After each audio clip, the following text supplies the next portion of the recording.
Fresh Morning.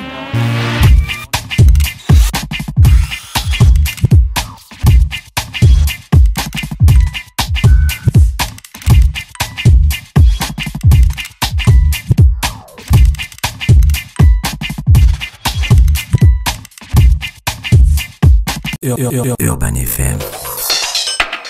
Découvrez et apprenez Urban FM. C'est la première radio urbaine en Gabon.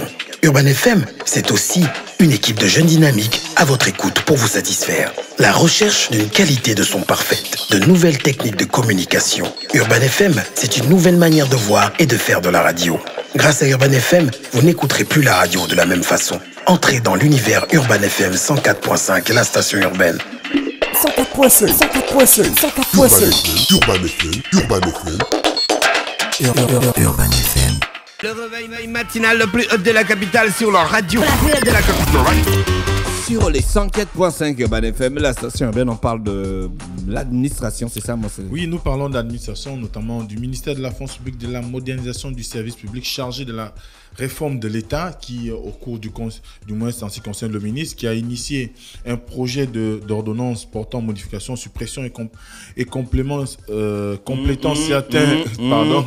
certaines dispositions de la loi numéro 1/2005 du 4 février 2005 portant statut général de la fonction publique.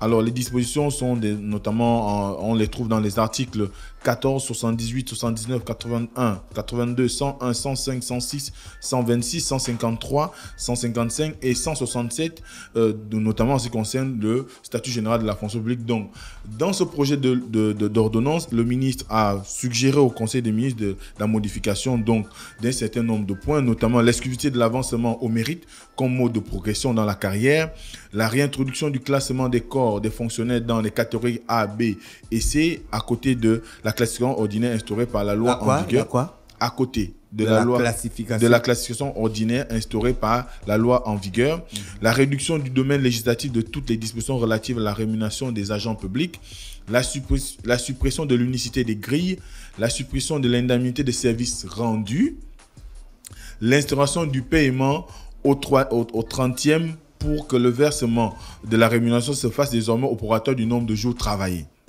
Donc, c'est ce dernier point qui... L'affaire là.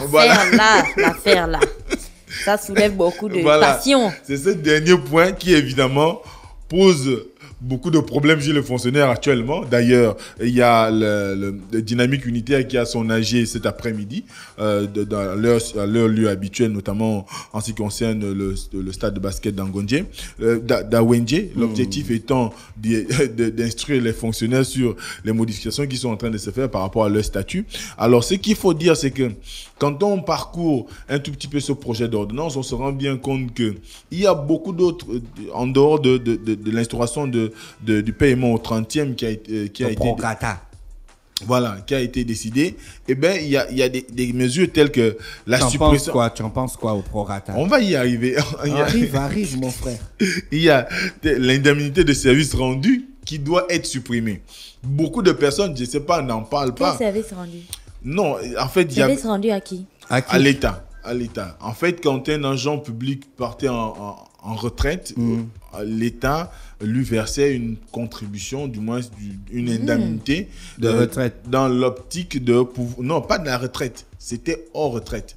C'était dans l'optique des remerciements par rapport au travail accompli, par rapport à son abnégation, par rapport à son engagement et surtout le fait que certainement il a rendu de loyaux services à l'État. Donc on lui reversait une indemnité de service rendu pour que peut-être c'était dans l'optique que le temps qu'on mette en place tous les mécanismes en rapport avec le paiement de sa retraite, il puisse s'en sortir et qu'il ne se sente pas lésé quelque part. Donc, mais c'est quand même un point important, c'est vrai qu'on n'en parle pas assez. Ensuite, on vient évidemment à ce paiement au 30e. Le paiement au 30e, pour beaucoup, ça sous-entend que désormais, on va payer les agents publics le 30 du mois. C'est ça que ça veut dire? Mais non, en réalité, c'est pas ce que ça veut dire. Mais ce qui est passé dans l'esprit de beaucoup. Vous allez voir que les unes à l'issue de ce Conseil des ministres, les unes aussi bien des médias en ligne ou encore de certains journaux, étaient les fonctionnaires désormais payés le 30 du mois. Donc ils se sont plantés, les gars. Ils se sont plantés. Et Mosley n'a pas vu ça de cet œil. C'est pas que Mosley. Il n'y a pas que Mosley. On a quand même essayé un tout petit peu de faire de l'investigation, de poser des questions, de discuter avec des gens et qui nous ont... Mais littéralement, mot par mot, ça veut dire quoi Mot par mot, quand on nous dit l'instauration du paiement au 30e pour que le versement de la rémunération se fasse désormais au prorata du nombre de jours travaillés, eh bien, on se retrouve à comprendre que... Il y a même des gens qui ont dit qu'en février, les gens vont faire comment plus qu'il n'y a pas le 30 février. Ça découle de toutes ces analyses. Donc, ça signifie clairement que désormais, l'administration rentre pratiquement dans le même mécanisme de paiement que les entreprises. C'est-à-dire que ce sera désormais le système de pointage qui sera instauré. On ne va plus juste parce que le paiement va du 25 au 25. Déjà qu'il faut dire aux gens que dire qu'on va payer au 30e ne signifie pas qu'on ne va plus payer le 25. Donc, parce que quand tu vois du 25 au 25, ça fait quand même 30 jours. Donc, la question aujourd'hui est de dire qu'on va désormais passer par un pointage, c'est-à-dire que chaque agent public en son lieu de travail devra certainement avoir un carnet où il y aura un mécanisme de relèvement des absences ou encore de relèvement des présences qui sera mis en place pour faire en sorte que quand vous êtes là, on coche que vous avez été présent. D'accord. Qui coche? C'est tout le mécanisme qu'on aura à connaître d'ici là. Le prorata, là, ça va commencer quand? Parce que qui coche? La date n'est pas encore indiquée. Est-ce que le gars qui coche lui-même, il sera là au travail pour cocher? C'est toute la question. Serait-il un fonctionnaire ou serait-il un agent externe pour venir juste cocher les présences? Faut pas qu'on... On a initié une démarche à l'endroit du ministre de la fonction publique pour essayer de nous envoyer soit des techniciens chargés de la question ou peut-être lui-même avec l'agenda chargé qu'il a pour pouvoir venir du moins partager l'ambition qui est la sienne et celle de son ministère sur cette question à nos auditeurs et téléspectateurs sur Télé Africa. Évidemment, nous attendons qu'il nous donne plus d'explications. C'est tout le... Non, mais tu n'as pas d'abord besoin qu'il vienne t'expliquer. Il y a d'abord des questions que toi-même tu dois te poser. Mais ce sont des questions qu'on se pose. Tu t'es posé quelles questions? Si on se pose ces questions-là, les mêmes questions que toi, déjà, on va faire le mécanisme de pointage. Comment ça va se passer? Est-ce que désormais, par exemple, pour un enseignant, on va mettre un système de contrôle à l'entrée de l'établissement? Où à chaque fois que vous arrivez le matin, vous devez d'abord passer peut-être au bureau du censeur ou du proviseur pour signaler votre présence. Est-ce que le surveillant général, le poste existe toujours? Ça existe toujours. Dans certains établissements, il y a d'autres. Et à Mikolongox? Oui, on a un surveillant général normalement. D'accord. Donc, à ce moment-là, peut-être c'est le surveillant général qui va s'en occuper. Où on va déposer une liste, où il y aura peut-être des robots à l'entrée de chaque administration, comme on voit dans certaines administrations aujourd'hui. Quand vous arrivez, vous passez un badge qui enregistre votre entrée et quand vous ressortez, il marque votre sortie. Donc à ce moment-là, peut-être c'est ce qu'on va faire. Mais est-ce que aujourd'hui, les mécanismes sont déjà prêts? On ne sait pas. Ensuite, qui sera chargé réellement de s'assurer que l'agent public est dans son lieu de travail? Bon, je peux dire que dans les ministères, peut-être ça peut être effectif. Et encore une fois, si on prend le cas de la santé, ou on prend le cas de l'armée, ou encore le cas de l'éducation nationale, qui ont quand même des gros effectifs, comment on va procéder pour pointer la présence d'un enseignant qui se retrouve à Imbong, ou à Malassa, ou à Ibunji, ou à Rinanzala, ou je ne sais pas, à Mabanendama, je ne sais pas. Ou à Mabanda, comment on procède pour enregistrer sa présence? Il y a la 4G. Oui, c'est sûr qu'il y en a. C'est sûr qu'il y a la 4G à Mabanda. Faire un selfie, tu es dans la classe. Et puis tu envoies. C'est une éventualité. Donc, ce sont des questions qui se posent. Ensuite, quand on décide de mettre en place le pointage, il ne faut pas oublier aussi le fait que le Gabon, on a décidé de faire en sorte que les jours de travail, on les enregistre désormais du moins les heures de travail. On commence à 7h30 pour s'arrêter à 15h30. Or, vous savez très bien qu'il y a des agents publics qui parfois restent au-delà de 15h30, soit pour des réunions ou encore parce que c'est celui qui doit prendre en charge des rapports de journaliers et que finalement, il reste tard. Il peut ne pas être seul, ils peuvent être par exemple une équipe de 10, 15, 20, 30 personnes. Vous avez des enseignants parfois qui programment des cours en dehors des heures indiquées pour essayer de mettre les élèves à niveau. Comment on fait pour rémunérer ces heures-là? Est-ce qu'on va mettre aussi en place un système d'heures supplémentaires? Donc, des questions que les gens se posent. Mais toujours est-il que ce que la grande majorité des personnes doivent comprendre, c'est qu'on est certainement sur une voie où le ministère de la fonction publique a réfléchi, a pensé qu'il fallait désormais faire en sorte que l'agent public soit présent à son poste à chaque heure, aux heures déterminées, pour faire en sorte que l'administration soit dynamique. Parce que l'un des problèmes qui se pose souvent dans la fonction publique, c'est cette question de retard ou d'absentéisme. Et parfois, vous arrivez à un bureau, on vous dit non, attendez, le docteur ou l'infirmière va arriver à 17h. Alors qu'elle est censée être là, par exemple, à 7h30 ou à 15h, pour ceux qui ont des systèmes de rotation. Donc, à ce moment-là, il faut que de plus en plus, on ait un regard assez pertinent sur la question. On arrive à comprendre que c'est vrai, il faut mettre en place des mécanismes, il faut mettre en place des situations et il faut aussi expliquer aux gens, il faut faire montre de pédagogie pour que les gens comprennent. Le tout n'est pas d'arriver aujourd'hui à dire qu'on va mettre en place le paiement au 30e qui déjà ne passe pas déjà au niveau des populations, mais qui ne comprennent pas aussi, mais il faut expliquer.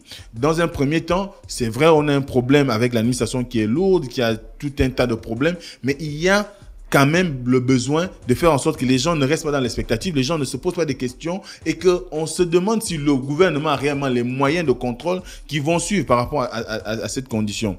Ensuite, on a le problème qui se pose aujourd'hui. Je disais tout à l'heure que le Dynamique Unitaire va organiser une AG du côté d'Awendje, mais cette AG, est-ce qu'au moment où le ministre a décidé de proposer cette ordonnance en conseil, il a suffisamment eu à réunir les partenaires sociaux?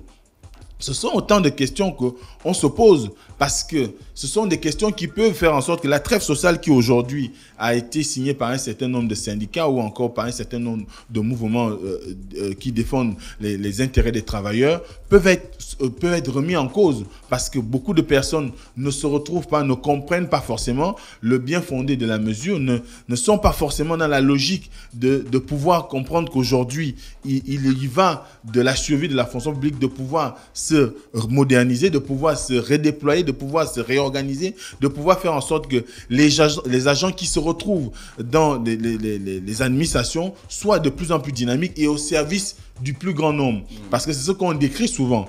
On a besoin d'un service, mais on ne peut pas l'avoir parce que l'individu n'est pas là. C'est vrai. Il y a aussi que dans l'administration, de plus en plus, on constate que si on en vient à un système de pointage, on va peut-être tomber dans le même problème qu'on a eu avec la PIP, où ceux qui sont chargés, par exemple, d'enregistrer les absences, pourraient briller par un certain nombre d'incompétences.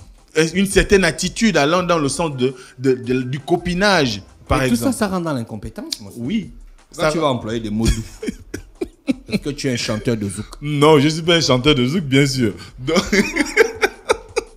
Donc évidemment, on pourrait assister à des situations où une personne n'est pas là, mais parce qu'elle est proche de celui qui doit relever les absences, eh bien, son absence n'est pas relevée, ou encore son retard n'est pas relevé. À ce moment-là, l'usager va se poser des questions. Est-ce que la mesure a été bien pensée? Est-ce que la mesure a été bien réfléchie? Donc, je pense qu'aujourd'hui, il y a un certain nombre de faits qui font que c'est vrai, il y a la volonté d'aller de l'avant, mais il y a aussi la volonté de tenir compte de tous les paramètres qui y a autour avec la réelle situation de l'administration publique que nous connaissons dans notre pays.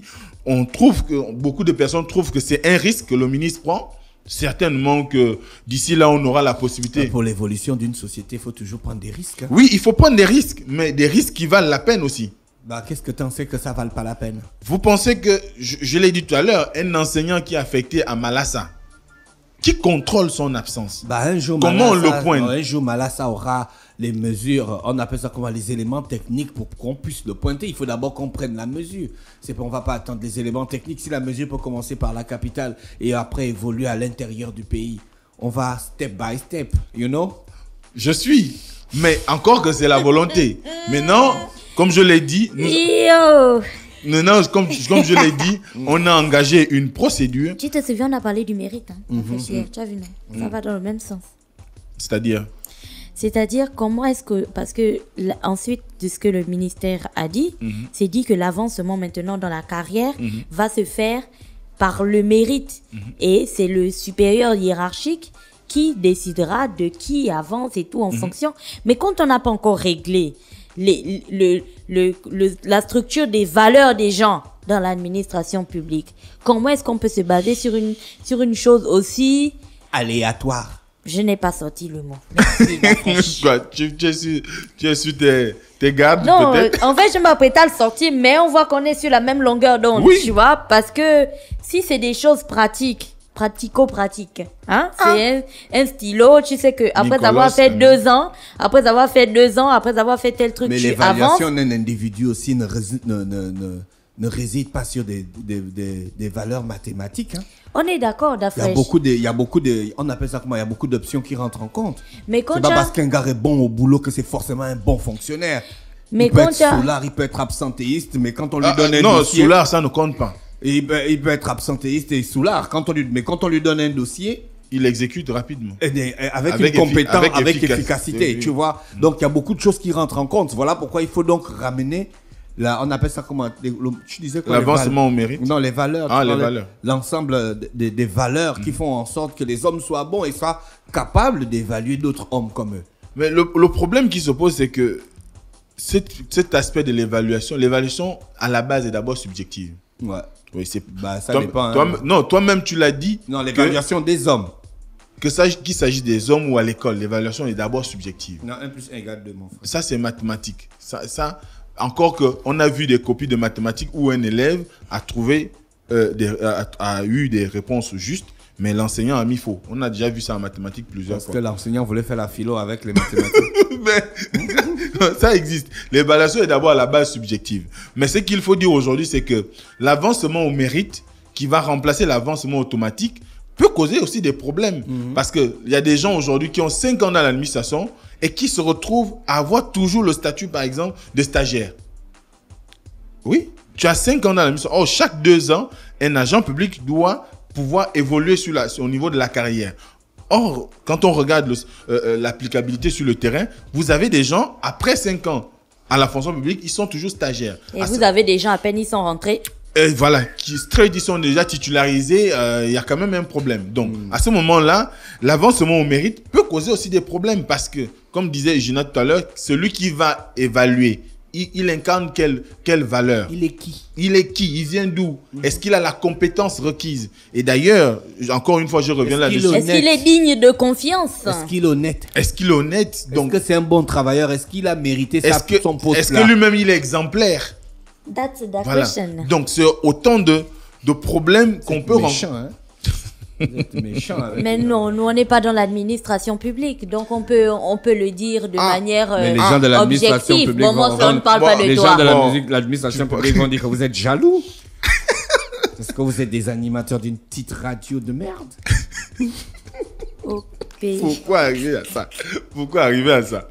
Non, ce qu'il faut dire que de façon générale, l'ordonnance que le ministre a eu à proposer en Conseil des ministres assure certainement une ambition de bien faire, une ambition d'aller de l'avant, mais il y a plusieurs étapes qu'il faudra peut-être que le comité technique qui a réfléchi sur cette question, certainement qu'on les aura, puisse nous expliquer comment sur le terrain cela va être appliqué et dans quel délai, parce que la problématique aujourd'hui c'est aussi cela. On a dit un certain nombre de choses, on a énoncé, mais ça va s'appliquer quand? En cette année ou l'année prochaine ou dans 10 ans ou après 2023, personne ne sait. Donc, à ce moment-là, il faut que de plus en plus, on commence à venir expliquer aux populations, notamment aux fonctionnaires, ce qu'il en est exactement de cette réforme qui est envisagée par le ministère de la fonction publique, pour que les gens ne restent pas dans une situation où des critiques vont fuser de partout, où encore chacun va faire son interprétation, parce qu'il y a beaucoup de situations réelles que les gens vivent sur le terrain en ce qui concerne l'administration, qui ferait que à un moment donné, la mesure du ministre ne pourrait être que passer superfétatoire. J'ai pas envie de dire ça, mais une goutte d'eau dans l'océan. D'accord. Merci Mosley qui est avec nous ce matin sur les 104.5 Urban FM. Est-ce que tu as essayé de rencontrer le ministre pour t'entretenir avec lui au cours d'un exercice de réponse-question dans le Da Fresh Morning pour la rubrique Urban Mosley? Oui, j'ai essayé, j'ai appelé, j'ai eu la possibilité à travers le club des journalistes d'avoir le numéro déjà. Tu es déjà journaliste, hein? Non, je suis dedans, mais je me considère peut-être pas comme journaliste. Quoique la réforme, le nouveau code de la communication, par rapport à la durée à la radio, on peut déjà quand même plus ou moins dire que nous sommes journalistes, mais on préfère ne pas employer ces termes parce que journaliste, ça renvoie quand même à quelque chose à une formation. Voilà, une formation, et il ne faut pas que ceux qui ont vu des années d'études là-dedans pensent que nous voulons faire de l'usurpation. Donc, à ce moment-là, on se retrouve... Le code de la communication a dit. Après exercice de la fonction pendant plusieurs années. Ça fait quand même plus de 5 ans, Mosley. On va à la 10e année. Voilà, ouais. J'ai dit ça fait plus de 5 ans. Donc, tu fais un travail de journaliste. Tu découpes l'information, tu la donnes aux gens. Donc, tu l'analyses. C'est le code de la communication qui a dit le nouveau, c'est pas moi. Hein. Oui, je ne fais que... il le dit. D'accord. Donc, on a commencé par l'attaché de presse. Qui nous a indiqué la procédure. Ensuite, on a contacté le chargé le conseiller en communication également, chez qui on a déposé une demande d'invitation pour le ministre. Et nous avons également eu le ministre lui-même au téléphone, qui nous a garanti sa disponibilité et que le moment venu, si les ministres au Gabon, on peut déjà les appeler au téléphone. Ben, il n'y a pas que moi. Moi, j'ai eu la possibilité d'entrer en contact avec quelqu'un qui a quand même une proximité avec le ministre et qui m'a permis de discuter avec le ministre. Ah, d'accord. Voilà. Ok. Merci Mosley qui est avec nous ce matin sur les 104.5 Urban FM, la station urbaine dans le Da Fresh Morning, le réveil matinal le plus haut de la capitale sur la radio la plus haute de la capitale. Merci à tous les auditeurs bien connectés sur les 104.5 Urban FM, la station urbaine, ceux qui nous envoient des big ups au 07 82 77 René Ruth est déjà avec nous ce matin dans le studio bleu du Da Fresh Morning pour l'horoscope des auditeurs. René Ruth, bonjour. Le réveil matinal le plus haut de la capitale sur la radio la plus haute de la capitale. Du lundi au vendredi, de 7h à 10h, reçoit 104.5 tonnes de musique dans le Da Fresh Morning. Urban FM. Découvrez et apprenez Urban FM. C'est la première radio urbaine en Gabon.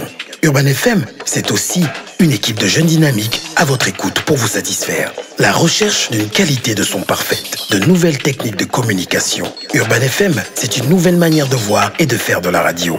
Grâce à Urban FM, vous n'écouterez plus la radio de la même façon. Entrez dans l'univers Urban FM 104.5, la station urbaine. 104.5, 104.5, 104.5. Urban FM, Urban FM. Urban FM. Da Fresh Morning.